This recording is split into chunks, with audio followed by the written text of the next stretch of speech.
Imagine finding out that your spouse is a secret assassin, and so are you. Their love story explodes into a deadly game of betrayal, passion, and survival. Get ready for explosive fights and jaw-dropping twists. Hey folks, Maya here. Heads up, there are spoilers ahead, so grab your snacks and let's dive into today's story.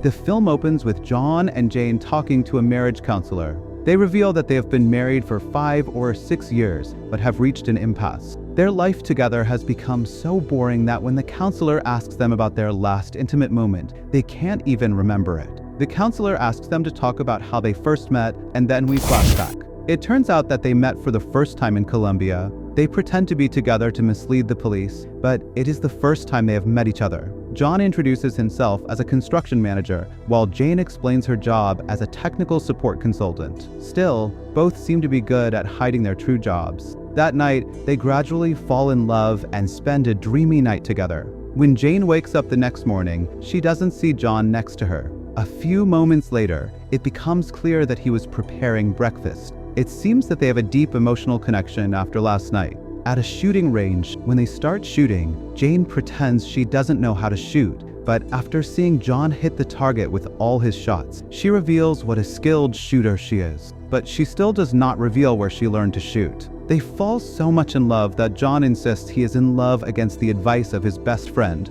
Eddie, who is trying to dissuade him from romance while practicing boxing. John reveals that he even asked her to marry him. At the same time, while rock climbing with her friend Jasmine, Jane admits that her new boyfriend is perfect and describes John as a great contractor. Now, after 6 years, it seems that they are experiencing a boring life together. Even their conversations are hardly possible, and in most cases, they end in just a few minutes. According to their routine, both go to work every morning, and Jane returns home earlier than John at night to prepare dinner. Usually, their taste in the details and arrangement of the house is not the same. On the other hand, John doesn't like her cooking and forcefully eats dinner. Since Jane's cooking is usually without salt, he's always forced to add salt to his food. One day, John goes to the marriage counselor alone and explains that although he loves her, sometimes he can't stand her. Jane also believes that in her life with John, there is a big distance between them and they only appear to be married.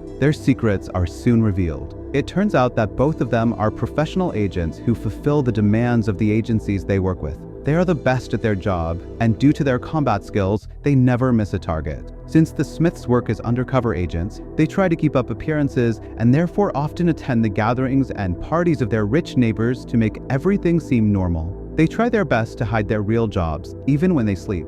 Their conversations are shortened to just a few minutes, and there is no romantic feeling between them anymore. They hide their advanced weapons and gadgets in a safe place at home without the other knowing their existence. John is the manager of an engineering company and has made it a cover for his crimes. One day, he receives a mission from his superiors to kill a person nicknamed the Tank, who is being transferred as a DA prisoner. At the same time, Jane gets a mission to kill a person named Benjamin. After knowing his coordinates, Jane goes to the desert where she is supposed to do her mission. She places explosives in the path of her target and waits until the time comes. Suddenly, John arrives with his jeep, disrupting her plans. Jane can't see his face and thinks he's a civilian, but they both seem to have the same target. Moments later, Jane realizes that he is armed, so she shoots him, but he survives thanks to the bulletproof vest. While the target is approaching the field, John sees her and shoots at Jane's hideout with an improvised weapon. In the meantime, the target they were supposed to kill is lost. After that, John meets Eddie at the restaurant and explains that his mission was destroyed by a girl. The only clue to find her is a laptop. Jane, while slightly injured by the explosion, angrily demands that the videos of the incident be made available to her. The head of the company calls her and asks her to immediately find and kill that person, and she has only 48 hours to do it. Otherwise, she will be killed according to company regulations. John takes the laptop to his friend to find a clue, and by checking its memory, he finds an address in New York.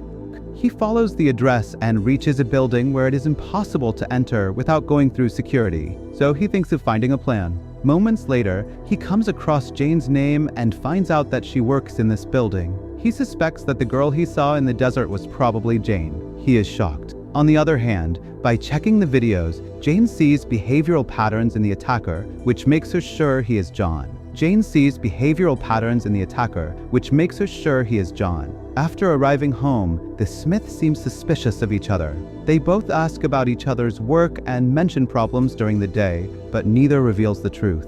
Both are worried about each other's intentions and think the other is on a mission to kill. So John hesitantly eats his favorite food, boiled meat. He suspects that Jane might have poisoned the liquor, so he pours her a drink. Then he drops the bottle, and Jane takes it. With a little pause, she lets it go, revealing that she had conspired to kill him. They leave immediately on the pretext of finding something to clean the floor, but they intend to attack each other. So John prepares to attack her. Soon, he realizes that Jane is fleeing in her car and immediately starts chasing her. Jane, who now sees him as her enemy, decides to run him over with her car. But John manages to react and throws himself out, causing a big accident with the driverless car. After that, he desperately joins his friend Eddie. He shares the situation with Eddie and says he no longer trusts her. Eddie also tries to change his view of Jane and explains that she has been gathering information all this time and might be listening to them now out of spite. On the other hand, Jane talks about him with her friend, and Jasmine tries to convince her that she never loved him and now she has to kill him. Eddie is so suspicious of Jane that he thinks she is now eavesdropping on them and incites John more against her, urging him to pick up a deadly weapon to kill her. Each of them thinks in their privacy how it is possible that their partner decided to kill them after 6 years of living together. And this thought hurts both of them. The next morning, afraid of John's next move, Jane and a group of her colleagues search the house to find a clue about him. But still, Jane is upset when they review the videotape of their wedding and stops them. Soon, John returns home and, after searching, realizes that all his weapon equipment is missing. Nervous, he decides to surprise Jane by attacking her office. When Jane learns about the attack, she immediately orders an emergency evacuation. The girls leave the building with advanced equipment at the last moment. John starts shooting at Jane, who runs away. He searches for clues among the destroyed equipment while Eddie keeps prodding him to kill her. Since they both used to commit murders for security agencies, Eddie believes that his house is no longer a safe place for him. John gets a clue of their location and decides to attack the building. When he gets there, he tries to go up the elevator, but realizes that Jane is aware of his presence and has already disabled it. She warns him that he must leave the city, or she will blow up the elevator right now. John refuses and provokes her to blow up the elevator. While Jane hesitates, one of her colleagues follows the plan and blows up the elevator. After the elevator falls from 70 floors, Jane gets out of the secret car in sadness. Seeing the condition of her face, it seems that she is not happy with his death.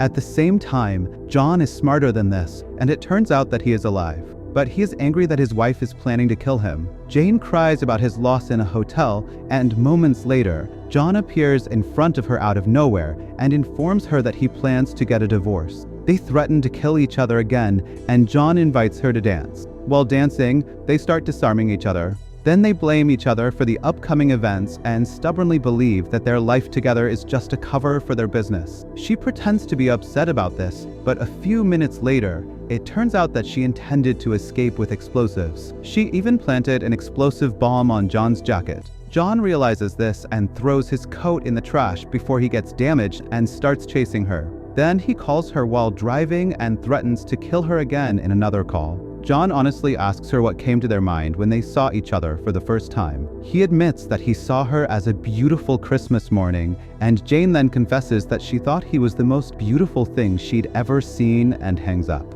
They both arrive home at the same time, and as always, Jane stubbornly refuses to let him leave early. As soon as she enters, she seems to have locked all the doors. John pretends to his neighbors that nothing happened to make everything look normal while all the doors are locked. He has no choice but to enter through the upstairs room. Jane is armed and ready to shoot, and he takes out one of the guns he has already hidden. They both prepare to attack each other. Incessant and fierce shooting starts, and they want to kill each other until the whole house is destroyed. Then, by disarming each other, they start a physical fight and severely injure themselves. After a grueling fight, both point their guns at each other. But neither of them fires, despite their request to kill each other. Neither is willing to kill the other because of their love for each other. They rekindle their love and spend dreamy moments together. After that, their lovemaking is interrupted by their neighbors, who inform the police because of the noise caused by the fight. They make everything look good despite the mess in the house. During dinner, they start to reveal their secrets about their jobs.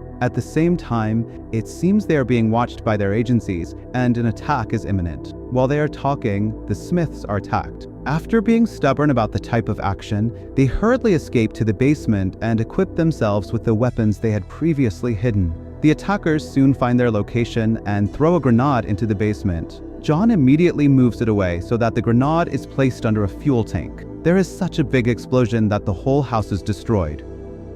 John and Jane, who survived the explosion, quickly steal their neighbor's van. After killing the last attacker, they hit the road. It seems that their car was attacked by their respective companies, so somehow they intend to destroy them. In a difficult and exciting chase, the Smiths finally remove one of the cars. Meanwhile, John admits he has been married once, angering Jane. She wants to punish him. They continue to reveal their secrets and criticize each other's war tactics. However, they struggle to destroy the two remaining cars until Jane finally manages to destroy them with an incredible move. Then they go to Eddie, meet him, and talk to him about the incident. The situation shows that they have been attacked by a group, and Eddie assures them that the companies intend to destroy them. He warns that they can separate and survive. Otherwise, they will surely die if they stay together unless they do something for their agencies that is worth living. Mr. and Mrs. Smith decide to kidnap Benjamin for the survival of their marriage and use him to deal with their respective companies. To kidnap Benjamin, who is now an imprisoned criminal, John must survive the fight against 312 people, which shocks him. During the operation, he does not go according to the plan drawn by Jane and decides to act alone. She gets worried, but finally, John manages to kidnap Benjamin, take him to the van after an explosion, and kills the soldiers. Jane is upset that the operation didn't go according to her wishes, but they succeeded anyway. At a motel, John threatens to torture Benjamin if he doesn't talk. Benjamin is forced to reveal that both companies found out they were married, so they jointly hired him to turn the Smiths against each other. Since their marriage is against their interests, they intended to use this trap to encourage them to kill each other. And Benjamin was just bait for them. John discovers a tracker on his belt. Jane warns that they only have a minute before the attackers arrive, so they immediately disappear. The Smiths hide in the sewers while the attackers search for them. Jane says she has hidden a boat in the plaza and they can get out of the country through it. But John believes they should stay and fight to eliminate this threat forever. They take refuge in a home decoration store where they arm themselves and decide to make a last stand together against their agencies. They fight side by side with sacrifice for their love and, despite the many injuries they sustain, manage to defeat their enemies and eliminate all the attackers. In the end, they meet again with their marriage counselor and inform him that everything is going well and they plan to rebuild their house. So that's it. If you enjoyed this movie, share your thoughts in the comments section below. And don't forget to check out the recommended movie on your screen right now. Watch it and join Mahi's Movie Recaps.